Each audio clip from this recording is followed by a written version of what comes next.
Assalamu alaikum everyone. Welcome to this week's The Health Show. My name is Dr Sulthana Ahmed. I am a GP who works here locally in Wakefield. You are watching me live from British Muslim Studios based in Wakefield. So on today's show, we are going to talk about the digestive system and your digestive health. There's a very popular saying, which is, you are what you eat. And recently, over the past few decades, there has been a renewed interest in digestive health and people looking after their health by being careful about the types of foods that they eat. We are also getting to know more about the digestive system. It's not just involved in absorbing nutrients, but actually also involved in stress reactions, your immunity and hormonal balance, and I'm sure many other things. So to discuss this with us in further detail, we have a specialist called Professor Siwan Thomas-Gibson, who works at the London Clinic and St Mark's Hospital down south. She is a consultant gastroenterologist and she has been very kind to join us today. Hi there, Professor. Hi, good evening. How are you doing? Hi, and thank you so much for coming on. Thank you for inviting me. Please do introduce yourself and tell us a little bit about what you do as a consultant gastroenterologist. So, as you said, my name is Siwan Thomas-Gibson. I'm a professor of gastroenterology and specifically endoscopy at St Mark's National Bowel Hospital and the London Clinic. Yes, down south in London. And as a gastroenterologist, I'm responsible for looking after people who have symptoms connected to their guts and their bowels and their stomach. And my particular areas of interest are around preventative medicine, really, preventing bowel cancer from developing or detecting it early and looking out for the signs and advising patients as to how to reduce their risk of that.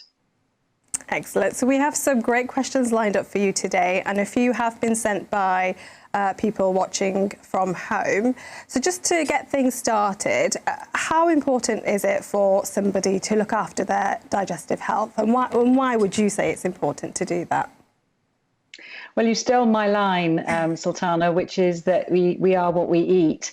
And another common saying that gastroenterologists have is that really the food that we put into our body is like the fuel you would put into the engine of a car. So it's really important that what you put in is balanced and healthy, with occasional treats perhaps. It is, as you've already mentioned, the guts are responsible for so many things. They're obviously responsible from when we're born for our growth and development, for energy and just powering us through each day. But also, as you say, the immune system is closely related to what we eat. And in fact, there are some conditions where the immune system breaks down as a result of what we're eating and can cause symptoms. So all in all, it's a really essential part of the body. Excellent. So like you said, it might just seem like a normal instinctive thing for us to do is to eat whatever, but actually to be quite mindful and conscientious about what we eat can have positive effects on so many different systems in our body and not just the digestive system. So that is great. Thank you. So we'll start with the beginning of the digestive cycle, the actual food that we consume.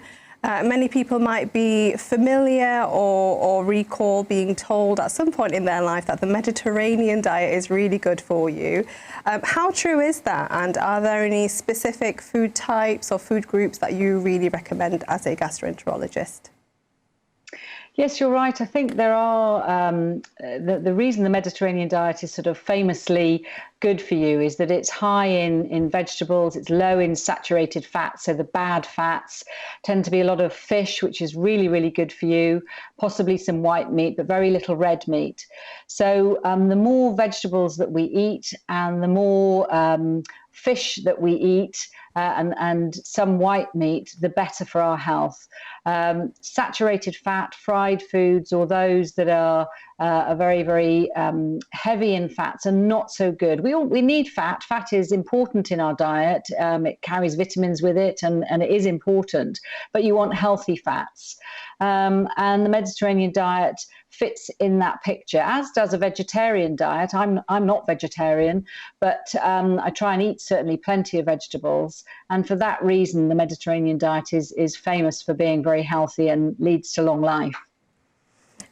So brilliant. So you've actually answered a couple of my questions that I was going to ask next, which was, are there any specific food groups that we should avoid or minimize in our diet? So you've kind of touched on fats already.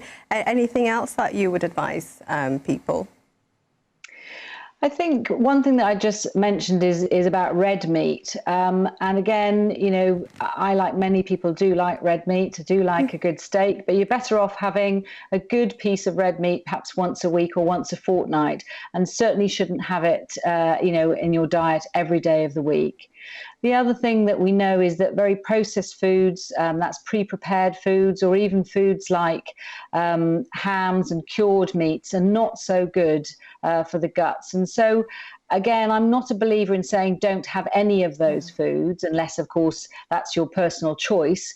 You know, there are very few people who cannot eat, well, virtually no one who cannot eat those foods, you know, because of an allergy or what have you.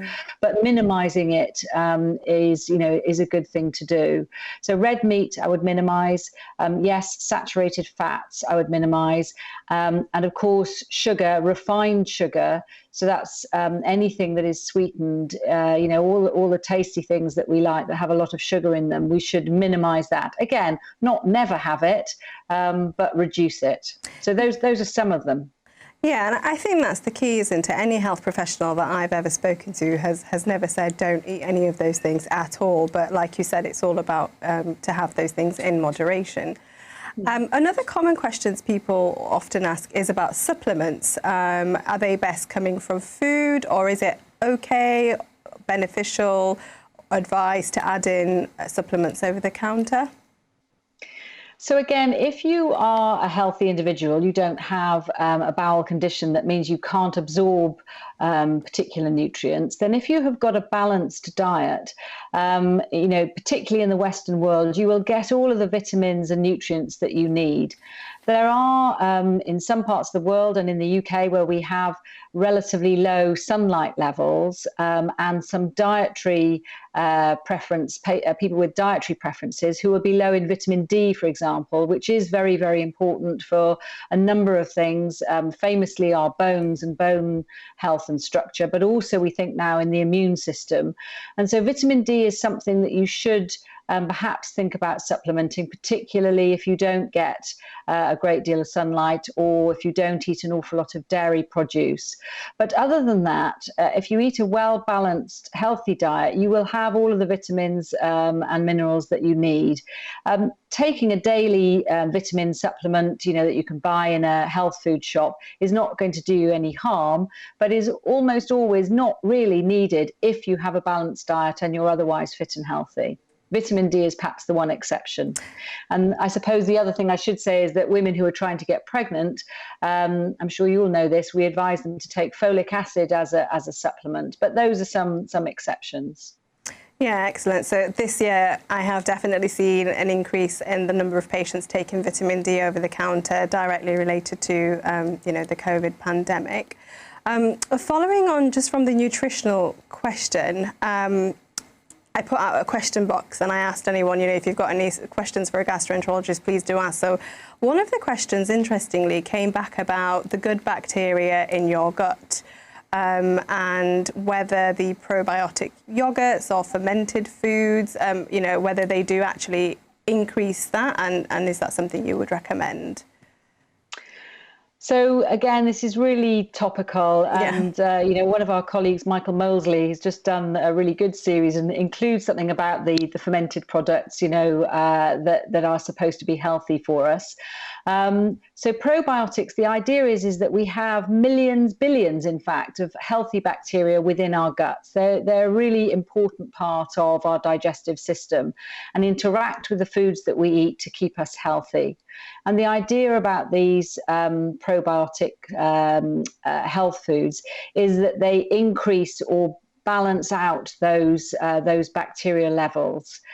Again, the evidence actually is that they won't do you any harm, but they probably don't do a great deal of good in normal health. And there are some very small print there's a little bit of small print evidence for very specific conditions where they may be helpful. They won't do you any harm, and they may make you feel better, but some of them can be quite expensive. So, if you enjoy them, then take them. Yeah, and like you said, it's very topical at the moment. So I always have loads of patients coming in saying, shall I buy this supplement, that supplement? And like you said, they are all very expensive, tend to have really good marketing strategies, so people tend to be drawn to them, hoping that they will help them in some way.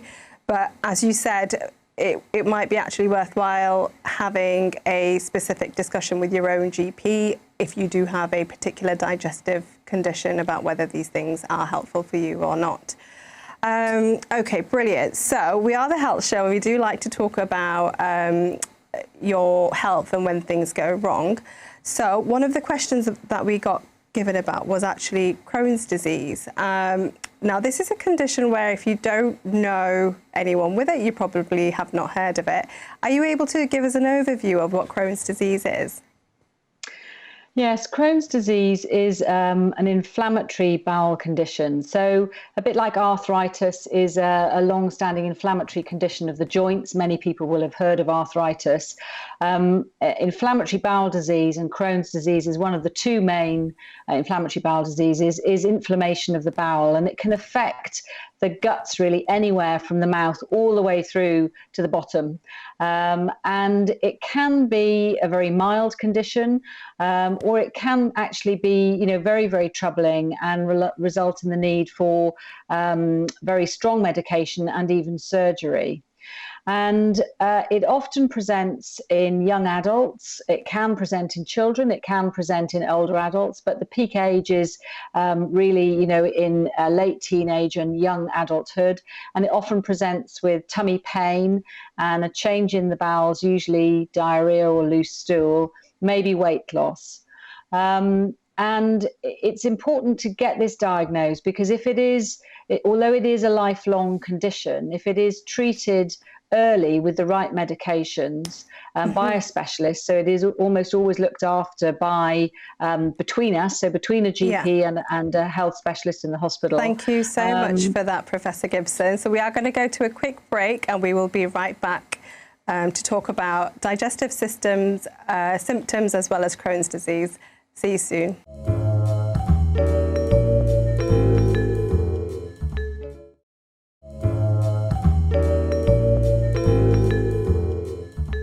Assalamualaikum everyone, welcome back to the Health Show. I am Sulthana Ahmed, your host for today, and I have with me the wonderful Professor Siwan Thomas-Gibson, who is a consultant gastroenterologist at the London Clinic. Now, if you have missed the first half, we did talk about a healthy diet, why it's important to look after your digestive system. We talked about a few topical things about fermented food, probiotic yogurts, whether they're worth your pennies or not. So if you've missed that, please do go back and check out the first half on British Muslim TV Facebook page.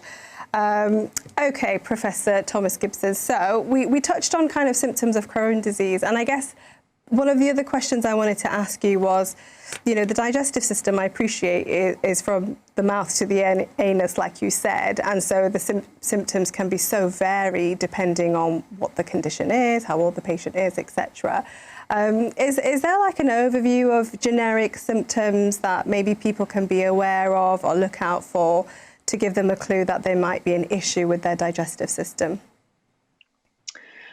Yes, I think what people should look out for is a significant and persistent change in how they go to the loo. So that we call it a change in bowel habit. So if the frequency changes or the consistency of what you're passing changes, and it's not just a fleeting thing after eating out or traveling, then that's one of the main symptoms. Persistent ongoing pain that perhaps, for example, wakes you up at night wanting to go to the loo, or requiring, painkillers in the middle of the night. And that's anywhere in the tummy, or perhaps indigestion further up, or coming up into the chest. If you get that sort of pain, we would want to know about that. You might need to be investigated. And importantly, if you ever pass blood when you go to the loo, then you need to see your doctor. Even if you think it's just something like you've been a bit constipated and you've had to strain to go to the loo, you must always go to the doctor if you've passed blood. And then other than that, there are lots of other symptoms, perhaps unexplained weight loss, or if you feel a lump or what we call a mass in the abdomen, in the tummy, or persistent indigestion that perhaps doesn't respond to things that you can buy over the counter, sort of anti-indigestion medicines, then those would be other symptoms that you should go to your GP to discuss. Yes, that's a really great, concise list there for people to look out for. And I mean, many times people now do a bit of a quick Google search before they do come to their GPs, and they've got lots of worries already when they present. What are the kind of what we would describe as the red flag symptoms of bowel cancer that you think people should definitely look out for? So this is a really important message to get across to people, really, of any age. Bowel cancer is most common in people in their 60s and beyond, but it does happen in people in their 40s and 50s, and very rarely under the age of 40. But the main red flag I've mentioned already, and it's red, and that's blood. So any blood in the stool, even if it's once, you should see your doctor. And as I said already, a significant change in your bowel. So usually a tendency to increase frequency or a change in the frequency of stool, then you need to, again, see the doctor. And particularly if those things are associated with weight loss, then definitely that's another thing. Unless, of course, you're dieting and trying to lose weight. Weight loss on its own wouldn't be a red flag symptom, but with other symptoms, weight loss is a symptom. So those would be the key things to look out for. And it almost always is not bowel cancer, because there are lots of other things that cause those symptoms. But those are the things that you really must see your GP about. Yeah, and so a change in bowel habit, sometimes some patients struggle with that because, they might not go regularly, or their bowels might change quite often. As a GP, what I usually advise is any change to what your usual pattern is would be considered a change in bowel habit. And if you're not confident to make that decision or that distinction between is this a change or not, I know as a GP myself and many of my colleagues would be happy to have that discussion with you face to face, and we wouldn't always expect you to make that decision on your own. So if you are worried about your bowels, like Professor said, it is very important to pick up the phone or make an appointment and see your GP initially. Whilst we were on break, we got a question about food intolerances. So the person who messaged in has a suspected food intolerance to certain dairy products. It's not been diagnosed, but I'm assuming the clinical history suggests it. And they wanted to know what should they do whilst they're waiting for the appointment? Is there anything you would advise? So one of the commonest food intolerances is to milk, a milk intolerance or lactose intolerance. And there are fancy tests that the hospital may suggest that you have to test for that. But actually, the easiest test is to drink a glass of milk or to have a milky coffee. And I think actually it's become much more common since we've all got used to all of the big coffee houses and coffee shops, and we're all drinking a lot more of these delicious long coffees, that people are getting symptoms. So if you drink a glass of milk and you get tummy pain and or diarrhea after that, you're probably lactose intolerant or milk intolerant. And that's not a dangerous condition. It doesn't lead to any problems if you continue to drink milk or take dairy. You just have to cut it down. So you can test yourself if you like at home, and if you find that you have a lot of symptoms after drinking a big volume of milk, then just cut back on it. There are lots of great alternatives in the supermarkets now, cashew or oat milk, all sorts of different sorts of milk type products that you can try and use. Very few people are actually properly allergic to dairy, and then they should avoid it. And then there are a number of other food intolerances. In fact, lactose is one of what we call the FODMAP foods, which is a group of foods that people often have some intolerance to. So that's not allergy, that's an intolerance. It gives you symptoms. That's a whole topic in itself, but milk is one of those. Okay, brilliant. So you can trial and then try and cut down the milk yourself whilst you're waiting for the appointment to see if your symptoms improve. Another thing that myself and my colleagues would recommend is a food diary. So the more you are aware about your symptoms and what they are like in relation to any particular food group is actually quite helpful, and sometimes makes the decision a bit easier for your doctor when there is a clear pattern visible from your recording. So a food diary is always really helpful. I suppose the only condition where they would advise you not to cut the food group out is celiacs. So if you have a suspected celiac disease, then actually, annoyingly in some way for many people, the message usually is to continue having gluten in your diet. Are you able to explain that to us and why that is? Yeah, so that's one of the exceptions in that celiac disease is, again, back to the immune system. It is an allergy, if you like, to gluten, which is a protein found in wheat and barley and rye. So common foods that contain those would be pasta and bread, for example, cakes and pastries, anything that's got flour in, and a whole host of other things. And if you do have celiac disease, we don't want you to avoid those foods, because the tests that we do, and that's usually, first of all, a blood test, and then secondly, a biopsy, our tests can be falsely negative. So they won't give us the right answer if you're avoiding gluten in the few days and a couple of weeks before the test. It might be reasonable to sort of see if you cut back on those foods, whether your symptoms get better, but you will be asked by your GP and the specialist to then restart eating it ahead of having any tests. And if you do have celiac disease, then you must not eat those foods, because your bowel health will suffer as a result of eating it. So that's one of the exceptions of a true food intolerance or allergy, where it's not so much dangerous, but it can cause long-term damage to your bowel health, with an increased risk of cancer in the bowel if you continue to eat it. So you need to have, again, specialist referral, specialist dietitian help to manage that. That is different, though, to some people who are intolerant of things like pasta and bread. So if all of us, if we eat a big bowl of pasta or bread, we'll often feel bloated and get some tummy pain and maybe a bit of change in bowels. Most of us do not have celiac disease. We are intolerant of these proteins, and then you just need to reduce the amount that you eat. Yeah, so that was really helpful. Thank you. So just returning back to Crohn's disease, which we started talking about before the break, when a patient goes to see a specialist, what can they expect from that appointment? So a specialist would always start with taking a good history, and often Crohn's disease is diagnosed quite a long time, several years usually, after the first onset of symptoms. So it's often come on very gradually, and so the doctor will ask you to think back as to when your symptoms started, and they'll also ask whether there's any history within the family of inflammatory bowel disease, because there often is, and it is also associated with other symptoms sometimes, so joint pains or skin changes, for example. So they'll talk to you a lot about your symptoms. They'll want to examine you and weigh you. They might talk to you about your diet and your general health, whether you smoke. Another really important health message: obviously no one should smoke, but particularly if you have Crohn's disease, the most effective treatment, if you like, for Crohn's disease is to stop smoking. So there'll be some general health questions.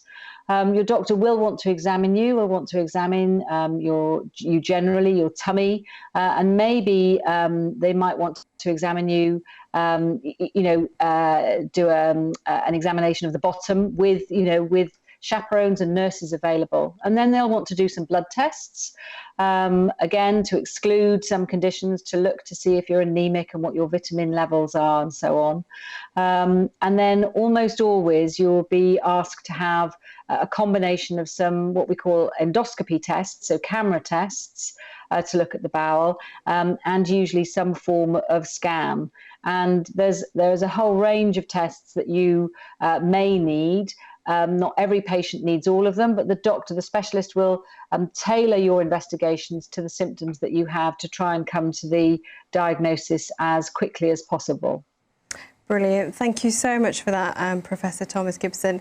Now, so we are actually coming to the end of the show. So thank you so much for your time. We probably covered a lot more than I was expecting to, actually, which has been really helpful. Do you have any websites that you recommend for your patients? So yes, there's a lot of information on the Guts Charity website, which is a fantastic charity website. So it's gutscharity.org.uk, and that's one of the most reliable websites. Brilliant. Thank you so much for that. That is all we have time for today. Thank you to Professor Gibson for joining us. If you can also go onto the NHS website for more information. Have a good evening, everyone. Take care.